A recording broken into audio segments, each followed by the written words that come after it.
Weed eater, we're about to strip down. First step, we're going to take the bar off. I have the shaft removed, so we are now going to remove the carburetor. Carburetor is removed. We're going to take out the carburetor mounting area, and we're going to take out the gas tank. Okay, we removed the gas tank, and we took the screws out of the carburetor mounting plate, but before we can get it off, we got to take the back of the weed eater off. Okay, with the back of the weed eater removed, we was able to get the carburetor mounting plate off. We will probably have to finish this video tomorrow because it has gotten dark. Good morning and happy Sunday, everybody. As you remember, we were stripping down a weed eater, and it got dark on us last night, so we decided to finish this morning. Last night when we ended, we had taken off the gas tank and we took off the throttle plate. And to be able to do that, after we took the screws out, we had to take the back of the weed eater off to be able to get that throttle plate off.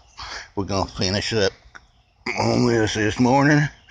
To finish getting the throttle plate and the cable and everything off, we're going to have to take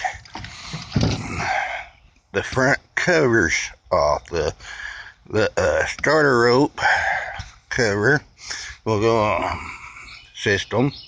we're going to have to take these screws out. One, two, looks like there's three of them. We're going to take them out, remove it, then we'll start working on getting the cover off. So, another thing, the main screws in this, let me show you. This looks like this. You can use either a straight screwdriver or a T-bit.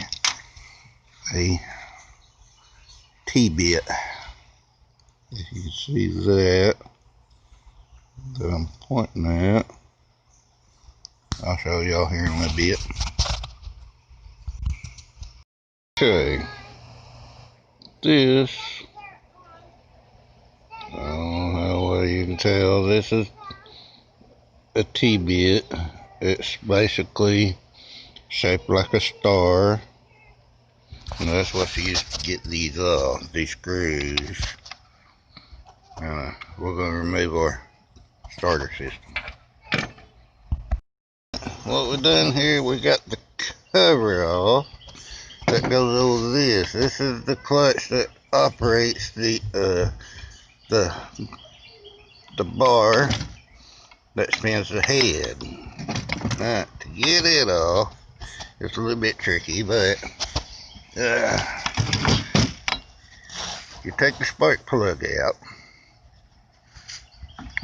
Now, there's going to be a screw in there that we'll have to get out, so let's work on it first. To get that screw out, you got to keep your piston from moving. With your cover off on the back, you can see where the piston and everything hooks up. What we're done to block it, we're taking this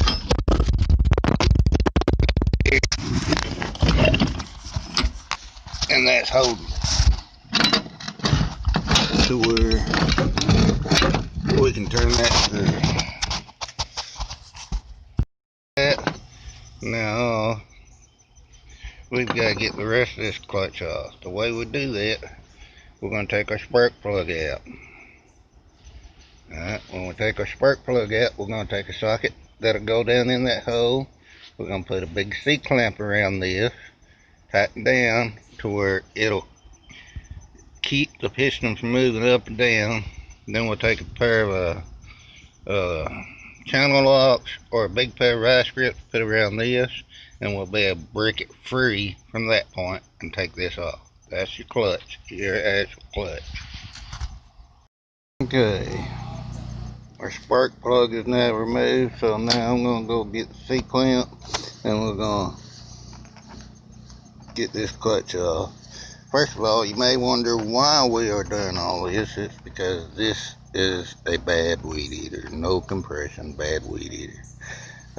This weed eater is a good weed eater, but it don't have no fire at the coil. Now, all this is being done to get to that coil to put on that weed eater if we decide to. I mean, this is, I know this is a lot of hassle. Just put a coil on a weed eater. Now, as you can tell, we've got our big C-clamp set up to where it's blocked with a small socket in the spark plug hole to block the piston.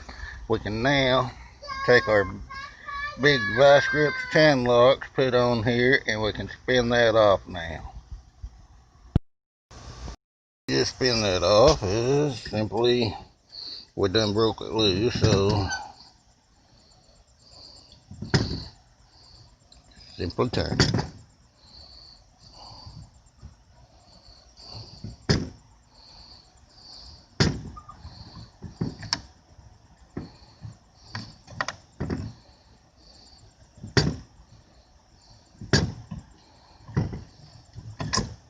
And there it is.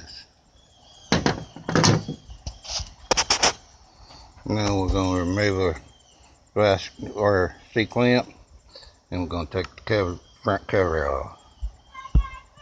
That cover, you've got 3 bolts. You got one here,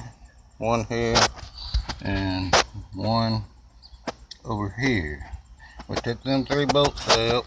That will allow us to remove this here, which goes below your clutch that operates your shaft.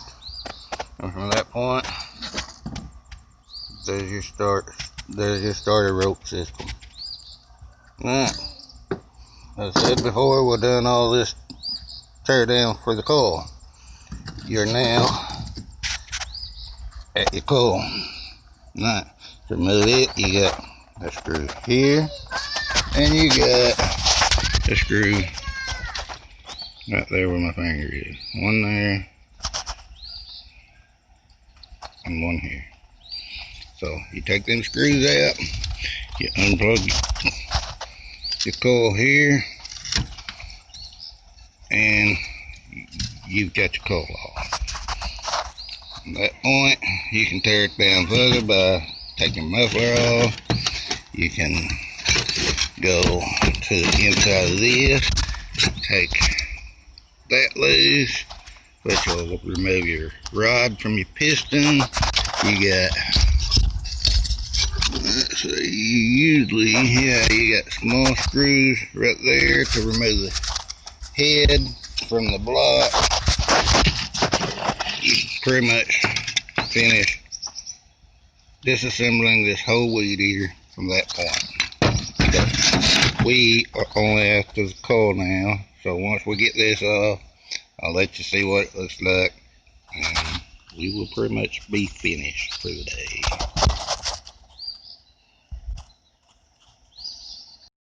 We now have the coil removed. That's where it came from. That's what it looks like. When we unplugged the coil, we were able to finish taking that plate off. The only thing that was left holding it was the wires, the kill and the start wires that went to that coil. This is pretty much the end of what we're going to do today, because, like I said before, the only thing left, take the muffler off, and from the point of that, you can finish disassembling this whole thing if you want to, but that's as far down as we were going to take it, because we was just after that coil. Now, you've seen how much it takes just to get a coil off of a used weed eater to put on a new weed eater, good weed eater. Vice versa, to put that coil on that good weed eater, which only has a coil problem, You got to do all that tear down again just to get that coil on the other weed eater, which is why I'm not sure if we're going to actually do this or not.